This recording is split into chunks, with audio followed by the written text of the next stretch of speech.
Vectors की definition में कोई डाउट नहीं है किसी को? बिल्कुल क्लियर है। ठीक है, क्या होता है, एक डायरेक्टेड लाइन सेगमेंट होता है, एक टेल होती है, एक हेड होता है, और डायरेक्शन क्या होती है वेक्टर की, फ्रॉम टेल टू हेड। ठीक है, लेंथ जो टेल से लेके हेड तक का डिस्टेंस है that is length of the vector. Support क्या होता है, जिस लाइन से उसको निकाला गया है that is called support. Sense क्या होता है, डायरेक्शन, बेसिकली क्या होता है, टेल टू हेड की तरफ। ठीक है, रिप्रेजेंटेशन क्या होता है, जैसे ए बी वेक्टर, तो क्या है, A is the starting point, B is the ending point. A tail है, बी हेड है, ए बी वेक्टर हो जाएगा। बी ए वेक्टर क्या एग्जैक्टली क्या हो जाएगा, उल्टा। मैग्नीट्यूड क्या होता है, length of the vector is magnitude of the vector. Null vector क्या होता है, जिसका मैग्नीट्यूड 0 हो। ठीक है, नल वेक्टर की डायरेक्शन नॉट डिफाइंड होती है। यूनिट वेक्टर क्या होता है, एक ऐसा वेक्टर जिसका मैग्नीट्यूड क्या हो, 1। अगर किसी वेक्टर को उसके मैग्नीट्यूड से डिवाइड कर देंगे तो क्या बचेगा, मैग्नीट्यूड 1 बचेगा, and that is called unit vector. इसकी डायरेक्शन क्या होती है, फिक्स होती है। ठीक है, और ये जनरली किसके लिए यूज होता है, डायरेक्शन रिप्रेजेंट करने के लिए। और यूनिट वेक्टर को अगर 5 से मल्टीप्लाई करना तो क्या बच जाएगा, एक 5 मैग्नीट्यूड का वेक्टर बन जाएगा। ऐसा ना? ठीक है, बिल्कुल सिंपल बात है। इक्वल वेक्टर्स क्या होते हैं, दो वेक्टर जिनका मैग्नीट्यूड सेम है, डायरेक्शन सेम है, क्या कहलाते हैं, इक्वल वेक्टर्स। ठीक है ना, ओके। और डायरेक्शन वगैरह सब कुछ सेम होना चाहिए। फ्री वेक्टर्स कौन से होते हैं, जो फ्रीली मूव कर सकते हैं। लोकलाइज्ड वेक्टर कौन से होते हैं, जिनका इनिशियल पॉइंट फिक्स होता है। इनिशियल पॉइंट फिक्स हो गया तो बाकी सारा वेक्टर भी फिक्स हो गया। ठीक है ना। फिर को इनिशियल वेक्टर्स। को इनिशियल वेक्टर्स क्या होते हैं, ऐसे मल्टीपल वेक्टर्स जिनका स्टार्टिंग पॉइंट क्या होता है, सेम। को टर्मिनस क्या होते हैं, जिनका एंडिंग पॉइंट सेम होता है। को प्लेनर जो सेम प्लेन में होते हैं। कोलिनियर जो सेम लाइन में होते हैं, उनको पैरेलल वेक्टर्स बोलते हैं। लाइक एंड अनलाइक वेक्टर, जिनकी सेम डायरेक्शन वो लाइक, जिनकी ऑपोजिट डायरेक्शन वो अनलाइक। ठीक है, नेगेटिव वेक्टर, वेक्टर का मैग्नीट्यूड सेम होना चाहिए लेकिन डायरेक्शन क्या हो जाएगी, ऑपोजिट। जैसे b is equal to minus a, मतलब a के ऑपोजिट डायरेक्शन है b की, और मैग्नीट्यूड क्या है, सेम। पोजीशन वेक्टर जो किसी फिक्स्ड पॉइंट के रिस्पेक्ट में पोजीशन बताए, that is called position vector. Coordinate system ये पढ़ाना था, यही हो गया था। डायरेक्शन कोसाइन वगैरह ये करवाना है। ठीक है, तो coordinate system of vectors. Coordinate system, सबसे पहले तो ये देखो, आपके पास जनरली क्या होता है, 3 एक्सिस होते हैं, ऐसा ना, एक एक्स एक्सिस, एक वाई एक्सिस और एक जेड एक्सिस। ये जो तीनों का पॉइंट है कॉमन, इसको क्या बोलते हैं, origin. This is the fixed point, और इसी के रेफरेंस में हम बाकी सारी मेजरमेंट करते हैं। ये सुनो कि इसके मुकाबले कितना एक्स डायरेक्शन गया है, इस पॉइंट से कितना वाई डायरेक्शन में मूवमेंट है, और इस पॉइंट से कितना जेड डायरेक्शन में मूवमेंट है, ये तो बोलते हैं। ये सुनो, अगर मैं कह दूं कि एक पॉइंट है ए, ठीक है, एक पॉइंट है ए जिसका कोऑर्डिनेट्स है x1, y1, z1। ये सुनो, तो बोलो इस पॉइंट तक जाने के लिए मैंने क्या किया है, x डायरेक्शन में x1, y डायरेक्शन में y1 और z डायरेक्शन में z1 मूवमेंट किया, तब जाके मैं उस पॉइंट तक पहुंचा। यस और नो? तो बोलिए लिखूंगा कैसे, ओ ए वेक्टर, मतलब o से a की तरफ जाने वाला जो वेक्टर है वो कैसे बना है, x1 i cap plus y1 j cap plus z1 k cap. तो o b वेक्टर क्या हो जाएगा, x1 i cap plus y1 j cap plus z1 k cap. o b vector क्या हो जाएगा, x2 i cap plus y2 j cap plus z2 k cap. सही है। मान लीजिए यहाँ पे एक पॉइंट है b और इसके कोऑर्डिनेट्स क्या है, x2, y2 और z2। सही है। अब बताओ अगर मुझे a से b की तरफ जाना हो, ए बी वेक्टर, क्या बोला मैंने, ए बी वेक्टर, तो स्टार्टिंग पॉइंट क्या है a, फाइनल पॉइंट क्या है b। इसको एक्चुअली हम कैसे लिखेंगे, b के कोऑर्डिनेट्स माइनस a के कोऑर्डिनेट्स। क्या लिखेंगे बोलो, b के पोजीशन माइनस a की है। कोई दिक्कत नहीं इसमें, याद रहेगी ये बात, ऐसे करके बैठो याद रहेगी। ठीक है, वो लिख सकते हैं जैसे मैंने o ए वेक्टर लिखा, तो असल में क्या लिखा हुआ है, a की पोजीशन माइनस o की पोजीशन। o बी वेक्टर लिखा था, क्या था वो, b की पोजीशन माइनस o की पोजीशन। a भी लिखूंगा तो क्या होगा, b की पोजीशन माइनस a की पोजीशन। b ए वेक्टर क्या हो जाएगा, a की पोजीशन माइनस b की पोजीशन। कोई दिक्कत, बिल्कुल सिंपल है, क्लियर है। ठीक है, ए बी वेक्टर क्या हो जाएगा बोलो, b की पोजीशन क्या थी, x2 minus x1 i cap, y2 minus y, z2 minus z1। सही है। अच्छा, किसी भी वेक्टर का मैग्नीट्यूड कैसे निकालते हैं, मैग्नीट्यूड ऑफ वेक्टर, वो यहां से यहां तक जाने के लिए x1, y1, z1। वैसे तो टोटल डिस्टेंस क्या चले हम इस हिसाब से, x1 plus y1 plus z1, लेकिन शॉर्टेस्ट पाथ जो होगा यहां से डायरेक्टली ए पॉइंट को कनेक्ट कर दीजिए, है ना। मान लीजिए ये कॉर्नर है और यहाँ पे पॉइंट ए है, ठीक है। तो x1 y1 और z1 चले हैं, तो बोलो यहां से यहां तक एक सीधा डंडा इमेजिन करो, ठीक है। एक लंबा सा एक स्टिक है यहाँ पे, बोलो इस स्टिक की लंबाई कितनी होगी? यही इस वेक्टर की मैग्नीट्यूड होगी। वेक्टर का मैग्नीट्यूड क्या होगा भाई? जो इस स्टिक की लंबाई होगी, ओके। और वो लंबाई कैसे निकालेंगे? इमेजिन करिए ये 2 डायमेंशनल है, बोलो ये x1 है, ये y1 है, तो बोलो यहां से यहां तक का कितना डिस्टेंस हो जाएगा? √x1² + y1² पाइथागोरस थ्योरम से। और अगर z1 है साथ में तो क्या लग जाएगा? प्लस साथ में z1²। बेसिकली क्या है, OA वेक्टर का मैग्नीट्यूड निकालना है। तो मैं क्या करूंगा, i के साथ जो भी लिखा हुआ है उसका स्क्वायर, प्लस j के साथ जो भी लिखा हुआ है उसका स्क्वायर, और k के साथ जो भी लिखा हुआ है उसका स्क्वायर ऐड किया और पूरे का अंडर। कोई दिक्कत है इसमें? बिल्कुल सिंपल है। चले आगे, OB वेक्टर का मैग्नीट्यूड बताओ तब। OB वेक्टर मैग्नीट्यूड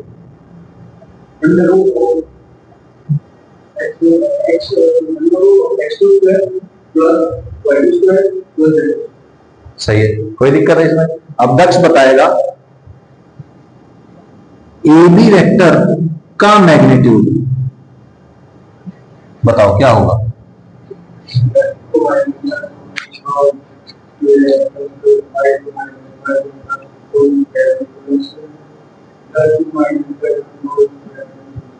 ठीक, सोनम क्या किया है हमने बताओ?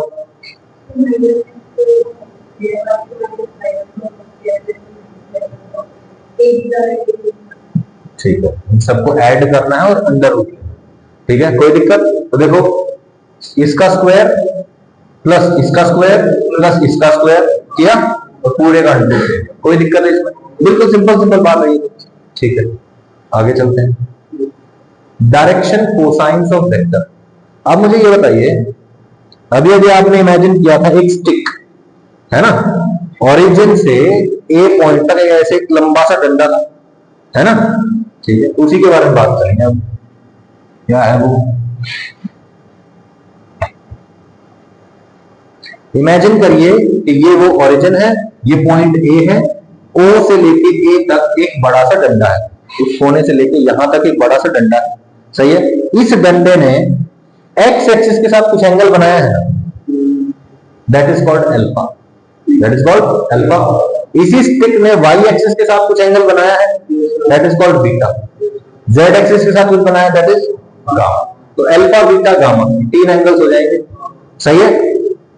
अल्फा वाई एक्सिस के साथ बीटा और जेड एक्सिस के साथ गामा एंगल बनाया। इन सब के कॉस ले लो, क्या करोगे? कॉस, ठीक है। तो कॉस अल्फा, कॉस बीटा और कॉस गामा, इनकी जो वैल्यूज है, मान लीजिए इस तरह का ऐसे एक स्टिक है, एक ऐसा वेक्टर है, वेक्टर बोल सकते हैं तो स्टिक की बजाय, एक ऐसा वेक्टर है जो तीनों के साथ लेट्स से 45 डिग्री का एंगल बना रहा है, हाइपोथेटिकली, एक्चुअली रियली नहीं। तो बोलो तीनों का एंगल कितना? 45। तो क्या बन जाएगा? cos 45 cos 45 cos 45 1/2 1/2 1/2 ऐसे बन जाएगा। कोई दिक्कत है? बिल्कुल सिंपल है। तो ये जो वैल्यूज आई 1/2 1/2 1/2, ये सब क्या है?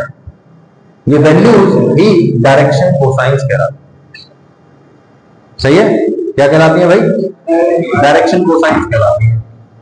अच्छा, इनका सिग्निफिकेंस क्या है? इंपॉर्टेंट क्यों है ये?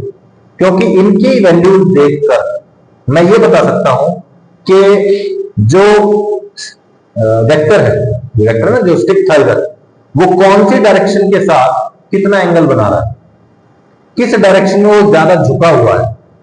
इमेजिन करिए एक स्टिक है जो बिल्कुल इधर है, इधर है, ऐसे है, सही है। तो बोलो ज्यादातर कंपोनेंट इसका किधर आएगा? एक्स डायरेक्शन में, वाई में या जेड में? एक्स डायरेक्शन में आएगा। क्यों? क्योंकि एक्स डायरेक्शन के साथ इसका सबसे कम एंगल है, तो वहां का डायरेक्शन कोसाइन सबसे ज्यादा होगा। समझ में आया? अब मैं जैसे लिख दूं, डायरेक्शन कोसाइन लिख रहा हूं 1 0 0, ये एक्चुअली डायरेक्शन कोसाइन है। इसका क्या मतलब है? एक वेक्टर है, ठीक है, उसका y और z डायरेक्शन में कोई कंपोनेंट नहीं है, सारा कंपोनेंट किधर है? एक्स डायरेक्शन में कंपोनेंट है। समझ में आया? अच्छा, इमेजिन करिए मैंने ऐसा लिख दिया 1/√2, 1/√2, 0। इसका क्या मतलब है? एक्स और वाई के साथ तो कुछ एंगल बना रहा है, लेकिन जेड के साथ वो 90 डिग्री एंगल बना रहा है। 90 डिग्री एंगल होगा तभी तो कॉस गामा, cos 90 और 0 बनेगा। मतलब उसका कंपोनेंट सारा का सारा कहां है? एक्स और वाई डायरेक्शन में, जेड डायरेक्शन कुछ नहीं। अच्छा, इससे मैं ये भी बोल सकता हूं कि जिस वेक्टर के डायरेक्शन को साइन चाहिए वो एक्स वाई प्लेन में होगा। सही है ना? अच्छा, 1,0,0 था, इसको देख के मैं बोल सकता हूं कि ये जो वेक्टर होगा ये एक्स एक्सिस पर ही होगा। सही है? अच्छा, इसके बारे में बताओ, 0, 1, 0 ये कहां होगा? पूरा वाई एक्सिस पे होगा। 0, 0, 1 कहां होगा? जेड एक्सिस पे होगा सारा का सारा। यस और नो? अच्छा, अब मैंने लिखा 0, 1/√2, 1/√2। इसका क्या मतलब है? वाई और जेड एक्सिस के साथ कुछ एंगल बना रहा है, एक्स एक्सिस के साथ एंगल 90 डिग्री है। एक्स डायरेक्शन में कोई हिस्सा ही नहीं है, सारा का सारा किधर है? वाई और जेड।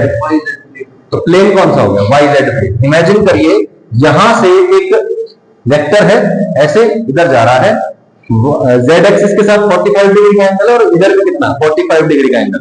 तो बोलो cos 45 और cos 45, 1/√2, 1/√2 बन गए। अच्छा, ये बताओ एक्स एक्सिस इधर है और ये इधर है, तो बोलो एक्स एक्सिस में और इसमें वेक्टर में कितना एंगल बन रहा है? 90 डिग्री। तो cos 90 बनेगा, तो cos alpha cos 90, cos beta cos 45 और cos गामा cos 45। तो 0, 1/√2, 1/√2। तो इसका सिग्निफिकेंस कुछ इस तरीके से। कोई दिक्कत है? बिल्कुल सिंपल है। अच्छा, फिजिक्स में हमने कंपोनेंट लेना सीखा है। कंपोनेंट लेना सीखा है ना? याद दिला देता हूं, कोई बात नहीं। ये देखो, ये मेरे पास क्या है? एक राइट एंगल ट्राइंगल। ठीक है, राइट एंगल ट्राइंगल है, ये इसकी हाइपोटेन्यूज है, ये एंगल थीटा है। मुझे ये निकालना है, ये है बेस और ये है परपेंडिकुलर। कैसे निकालूंगा बेस और परपेंडिकुलर? बोलो, सबसे पहले बताओ cos थीटा क्या होता है? बेस बाय हाइपोटेन्यूज, है ना? हाइपोटेन्यूज को अगर मल्टीप्लाई कर दो क्या आ जाएगा? h इधर आ जाएगा। h cos theta is equal to base. मुझे तो सिर्फ h पता था और थीटा पता था, बेस तो नहीं पता, लेकिन बेस निकाल लिया। h को क्या किया? cos थीटा से मल्टीप्लाई कर दिया। मतलब इसका इस डायरेक्शन में कितना कंपोनेंट है, इसका इधर कितना हिस्सा है, ये निकालने के लिए क्या करता हूं? cos थीटा से मल्टीप्लाई करता हूं। अच्छा, sin थीटा बताओ क्या होता है? Perpendicular by hypotenuse. h को इधर लेके आओ, h sin theta is equal to p। बोलो h को sin थीटा से मल्टीप्लाई कर दिया तो क्या आ गया? परपेंडिकुलर। तो h का इधर वाला कंपोनेंट h cos थीटा और h का इधर वाला कंपोनेंट सामने वाला h sin थीटा। यस और नो? तो हम cos थीटा का इस्तेमाल कर सकते हैं कंपोनेंट निकालने के लिए। अब मैं यही कह रहा हूं, आप क्या करो, आपके पास cos alpha, cos beta, cos gamma की वैल्यू है ना? तो बोलो इस वेक्टर को अगर मैं cos अल्फा से मल्टीप्लाई कर दूं तो कौन सा कंपोनेंट आ जाएगा? x डायरेक्शन का कंपोनेंट आ जाएगा। यस और नो? बोलो भाई, h को cos थीटा से मल्टीप्लाई किया तो जिस डायरेक्शन के साथ एंगल थीटा था उस डायरेक्शन का कंपोनेंट आया ना?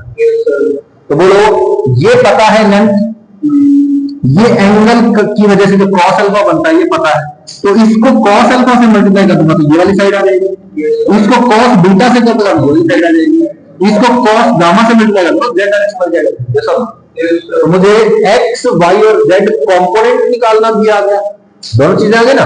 क्या क्या आ गया भाई? बोलो, एक तो कंपोनेंट इधर वाला और इधर से अगर वेक्टर की लंबाई और एंगल दे रखा हो तो मैं x डायरेक्शन का कंपोनेंट, y का और z का कंपोनेंट निकाल सकता हूं। मतलब x, y, z कोऑर्डिनेट्स निकाल सकता हूं। अरे कोऑर्डिनेट्स ही तो है कंपोनेंट। बोलो भाई, अगर मैं इसकी इधर x डायरेक्शन पे जो कंपोनेंट है वो देखूं और इसका y डायरेक्शन पे जो कंपोनेंट वो देखूं तो बोलो इसका x डायरेक्शन का कंपोनेंट क्या है? जो इसका x डायरेक्शन में मूवमेंट हुआ है, या तो वही तो x कोऑर्डिनेट है जो x डायरेक्शन में मूवमेंट हुई थी। यहां तक पहुंचने के लिए जो x डायरेक्शन में चले तो वही तो है। समझ नहीं आई? आ गई? पक्की बात है? ओके। तो अगर इसका मैग्नीट्यूड मैं कह दूं, मैग्नीट्यूड OA है तो इधर कितना है? OA cos alpha, OA cos beta और OA cos गामा, cos से मल्टीप्लाई। सही है? कोई दिक्कत है इसमें?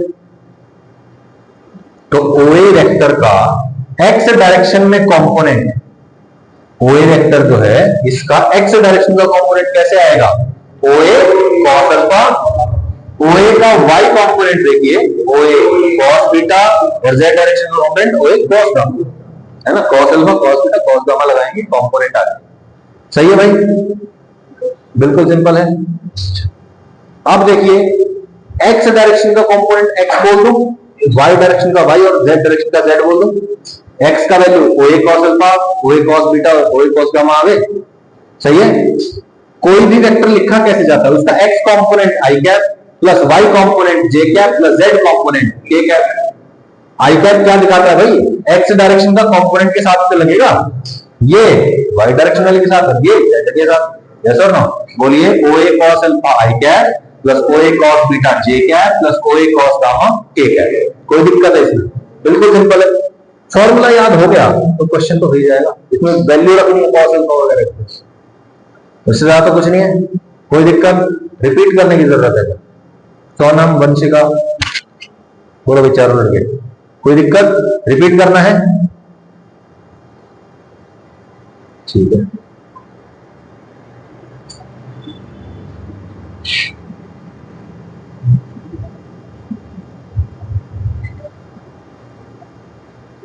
ये भी एक बड़ी इंपॉर्टेंट। अच्छा हाँ, यहां से ओ ए कॉमन लेके और cos alpha cos beta cos gamma i j k लगा देंगे। सही है। अच्छा ध्यान से देखो, ये क्या है? O A vector is equal to O A common आ गया, इसके साथ कुछ लगा हुआ है। ध्यान से देखो, ये यूनिट वेक्टर है। तो सर ऐसे कैसे यूनिट वेक्टर बोल दिया आपने? यूनिट वेक्टर बोल देते हो आप।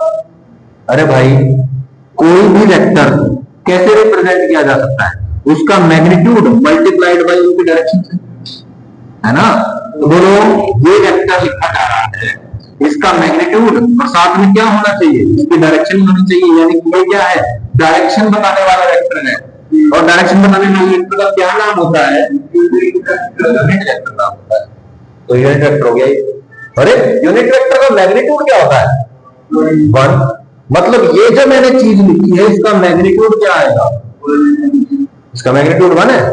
मैग्नीट्यूड कैसे निकालते हैं सोनम? कैसे निकालते हैं magnitude? Under root x1 square plus y1 square plus z1 square, ऐसे निकालते हैं भाई। ठीक है, तो बताओ इसका मैग्नीट्यूड कैसे निकालेंगे? i के साथ वाले का स्क्वायर प्लस इसका स्क्वायर प्लस इसका स्क्वायर और पूरे का रूट। सही है। तो बोलो cos square alpha plus cos square beta plus cos square gamma का होल अंडर रूट किसके बराबर? 1 के बराबर। दोनों का स्क्वायर करो, क्या आया? 1। मतलब डायरेक्शन कोसाइंस के जो स्क्वायर्स हैं उनका सम हमेशा क्या होता है? 1 होता है। ये स्टैंडर्ड रिजल्ट हो, आपसे कभी भी पूछ सकता है। मॉड्यूल में भी एक आधा क्वेश्चन जरूर मिलेगा। क्या बोला? डायरेक्शन कोसाइंस के स्क्वायर्स का सम क्या होता है? सिंपली कई बार एक आधी बुक में बोल दिया जाता है कि डायरेक्शन कोसाइंस का सम बताओ, तो 1 होता है। ठीक है। cos alpha cos beta cos gamma are called direction cosines. अब इसको, ये जो चीज है ना, इसको रिप्रेजेंट कर देते हैं L, M और N से। किससे रिप्रेजेंट कर देंगे? L, M, N। सही है। ये L है, ये M है और ये N है। कोई दिक्कत? सही है। अब इनको तीनों को किसी नंबर से मल्टीप्लाई कर दो। जैसे मैंने तीनों को 5 से मल्टीप्लाई कर दिया, अभी भी 3 नंबर्स का एक सेट बनेगा। ये 3 नंबर्स का सेट है ना, देखा जाए तो। इसको मैंने किसी भी कॉन्स्टेंट से मल्टीप्लाई कर दिया, लैम्डा से कर दिया, k से कर दिया, 5 से, 10 से, 1 से, 2 से, 5 से, कुछ किसी से भी कर दो, तो एक और नया सेट बन जाएगा। उस नए सेट का नाम है डायरेक्शन रेशियो। उसका क्या नाम है भाई? डायरेक्शन रेशियो उसका नाम। कोई दिक्कत? ठीक है। If a constant number is multiplied with L, M, N, then KL, KM और KN बनेंगे। इनके नए नाम है ABC, डायरेक्शन रेशियोज। तो बोलो डायरेक्शन कोसाइन में कोई दिक्कत? cos alpha cos beta cos gamma, L, M, N, cos square alpha cos square beta cos square gamma, तीनों का सम 1। cos alpha cos beta cos gamma यानी कि L, M, N को किसी k से मल्टीप्लाई कर दो, नए नंबर बन जाएंगे। क्या नाम है? ABC, direction ratios. ठीक है। डायरेक्शन कोसाइन को मल्टीप्लाई करके डायरेक्शन कोसाइन बनाएगा। सही है। ठीक है भाई, कोई दिक्कत? तो बोलो L square plus M square plus N square, मतलब ये क्या होगा? 1, लेकिन किसी से मल्टीप्लाई कर दिया तब भी स्क्वायर्स का सम 1 होगा क्या? नहीं। अरे भाई एल स्क्वायर, एम स्क्वायर और एम स्क्वायर तीनों का सम कर दो 1 आएगा। लेकिन अगर मैं कहूं के एल, के एम और के एम, क्या इनके स्क्वायर्स का सम भी 1 आएगा? नहीं आएगा ना। तो इसलिए हम बोलेंगे कि ये 1 है, लेकिन A square plus B square plus C square 1 हो सकता है, किसी केस में हो जाए, ऐसे केस में हो सकता है जब के की वैल्यू 1 हो। लेकिन हमेशा बोल दे कि भाई डायरेक्शन रेशियोज का स्क्वायर्स का सम 1 होता है। नहीं, सही हो फॉल्स? कोई दिक्कत? अच्छा, cos square alpha, cos square beta, cos square gamma की वैल्यू पता चल गई 1, तो sin square alpha, sin square beta, sin square gamma का वैल्यू कैसे? इसको लिख दो 1 माइनस साइन स्क्वायर, इसको लिख दो 1 माइनस साइन स्क्वायर, इसको लिख दो 1 माइनस साइन स्क्वायर। साइन वाला उधर, इसको उधर, 3 माइनस 1 2 बच जाएगा। तो sin square alpha plus sin square beta plus sin square gamma is equal to क्या आ जाएगा? इसको लिखने का क्या तरीका है? Direction cosines are unique. अच्छा, ये तो कुछ और बात है, ठीक है, ये याद रखना है, ठीक है। कैसे? cos स्क्वायर अल्फा को क्या लिख दिया 1 माइनस, प्लस इसको क्या लिख दिया 1 minus sine square beta 1 minus sine square gamma equal to 1। अब देखो इसको और इसको उधर लेके जाओ, क्या बन जाएगा? Sine square alpha plus sign square beta plus sign square gamma उधर जाके, और इस 1 को उठा के इधर ले आओ, तो बोलो 1 प्लस 1 प्लस 1 3 माइनस 1 2 बन जाएगा। Sine square sine square sine square तीनों का सम क्या आ रहा है? 2 वैसे है, ठीक है। अच्छा, अब मैंने क्या बोला? कोई भी कांस्टेंट नंबर के हो सकता है, यस और नो? क्या मैंने बोला कि के की वैल्यू हमेशा फिक्स होगी, ऐसा बोला था? नहीं ना, के का वैल्यू तो कुछ भी हो सकता है, और के जैसे जैसे चेंज करेगा डायरेक्शन रेशियो चेंज हो जाएंगे। तो डायरेक्शन रेशियो क्या होते हैं? इनफाइनाइट है, कितने ही भी डायरेक्शन रेशियो हो सकते हैं, सही है। लेकिन डायरेक्शन कोसाइंस वो यूनिक रहेंगे। डायरेक्शन कोसाइंस आर यूनिक, क्योंकि भैया एक ही तो एंगल बनेगा ना भाई। एक्स एक्सिस के साथ अल्फा एंगल है वो फिक्स है ना, वाई एक्सिस के साथ एंगल है बीटा वो भी फिक्स है, गामा भी फिक्स है। तो cos alpha cos beta cos gamma ये भी फिक्स रहेंगे, यानी कि डायरेक्शन कोसाइन क्या है? फिक्स। मतलब वो क्या है? यूनिक है, यूनिक। लेकिन उसको मैं किसी भी के नंबर से मल्टीप्लाई करता हूं, 2 से मल्टीप्लाई करता हूं एक नया सेट बनेगा, 3 से करूंगा नया सेट बनेगा, 5 से करूंगा नया सेट बनेगा। तो कितने सेट्स बन सकते हैं डायरेक्शन रेशियो के? और डायरेक्शन कोसाइन का एक, वो यूनिक है। कोई दिक्कत? बिल्कुल सिंपल है, बिल्कुल सिंपल है ना, ठीक है। अच्छा, अब एक ये नई बात देख लो, बोलो ए बी और सी कैसे आए थे? के एल, के एम और के एन, यस और no? A is equal to this, B is equal to this, C is equal to this, yes और नो? अच्छा, मुझे बताओ A is equal to K L, B is equal to K M और C is equal to K N, सही है। बोलो यहां से के का वैल्यू निकालो, K is equal to L by A, यहां से बोलो K is equal to N by A, उल्टा बोल दिया ए बाय एल आएगा यहाँ पे, ठीक है। यहाँ पे बी बाय एम और यहाँ पे के का वैल्यू क्या आ जाएगा? देखो तीनों ही के के बराबर है ना, तो क्या मैं लिख सकता हूं A by L is equal to B by M is equal to K, yes और नो? तो बोलो डायरेक्शन रेशियो का, डायरेक्शन कोसाइंस के साथ जो रेशियो होता है वो क्या होता है? किसी कांस्टेंट के बराबर, और वो क्या होते हैं? तीनों इक्वल, रेशियोज आर इक्वल। तो बोलो A by L, B by M और सी बाय एम, चाहे उनके उल्टे कर दो, तीनों क्या रहेंगे? बराबर रहेंगे, और वो किसी फिक्स्ड नंबर के बराबर। कोई दिक्कत है? बिल्कुल सिंपल है भाई, रिपीट करना है क्या? क्लियर है ना? ठीक है। Another way of understanding the vectors, ठीक है।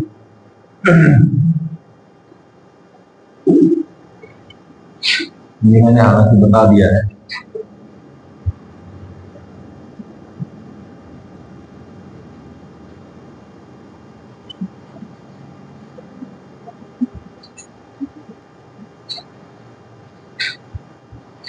Another way of understanding the vector, देखो कोई वेक्टर क्या होता है?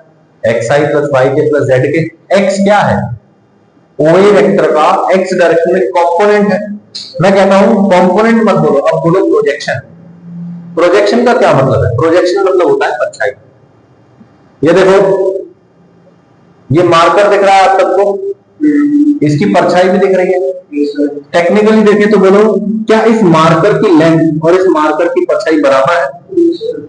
बोलो भाई, बराबर है ना?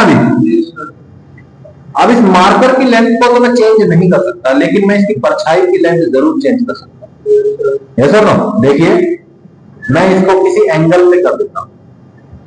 अब मार्कर की लेंथ कितनी है? देखो, लगभग 1 हैंड स्पैन के बराबर है। ऐसे कर दिया।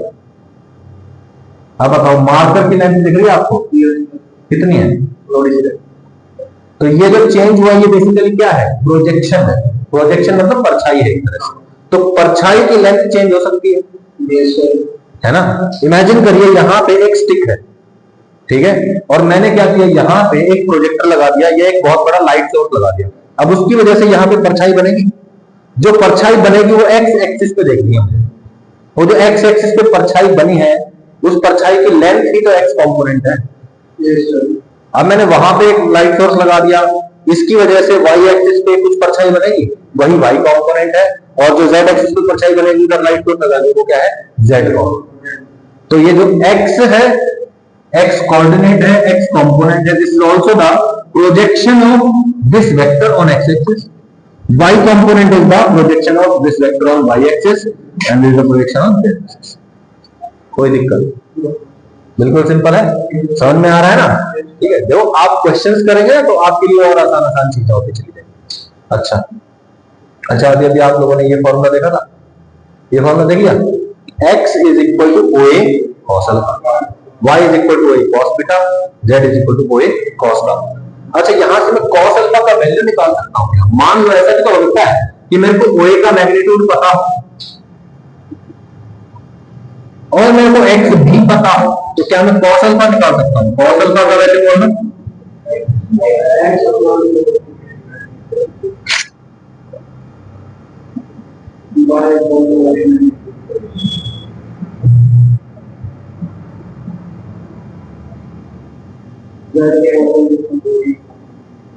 अब ये नई बात है,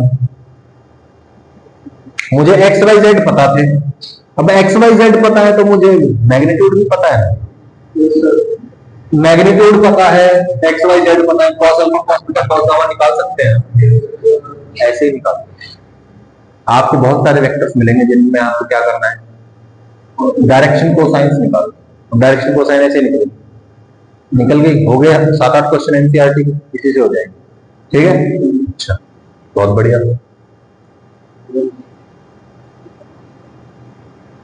अब एक और नया खेल खेलते हैं। नया खेल क्या है?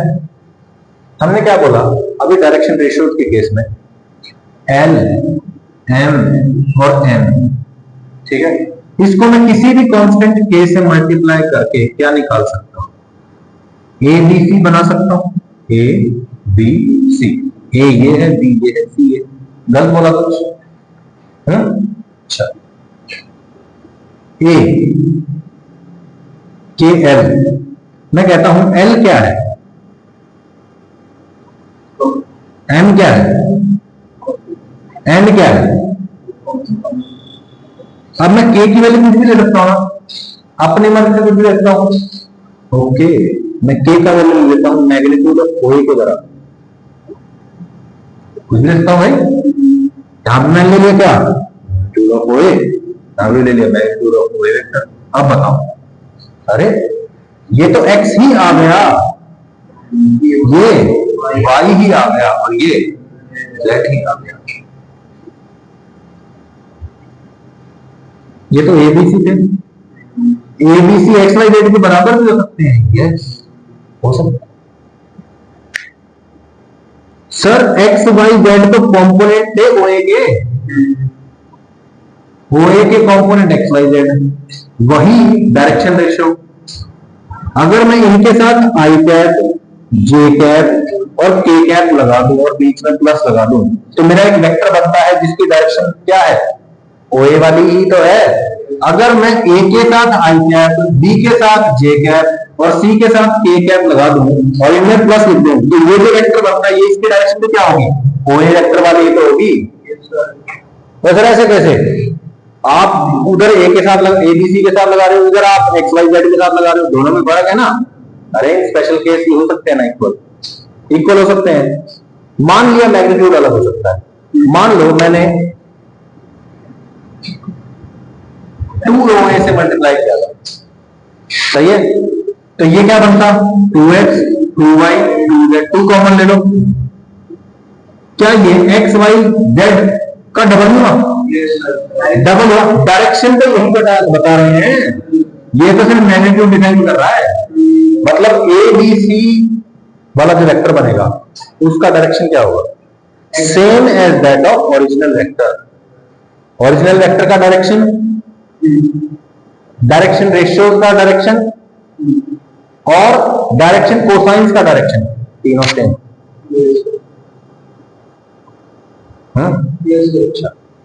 ये एक लंबा सा स्टिक है ओए वेक्टर, इसी के डायरेक्शन में मैंने एक यूनिट वेक्टर ले लिया, that is your direction cosine वाला वेक्टर, और इसकी डायरेक्शन में मैंने कोई भी वेक्टर ले लिया, that is my direction ratio वाला वेक्टर। बस इतना ही बोलना चाह रहा हूं। ओके, अब ये फॉर्मूला याद रखना है आपको, कौन से वाला, ये वाला इधर रखा, क्या है, क्या ये formula, cos alpha is equal to x component by magnitude, cos beta y component by magnitude, cos gamma z component by magnitude.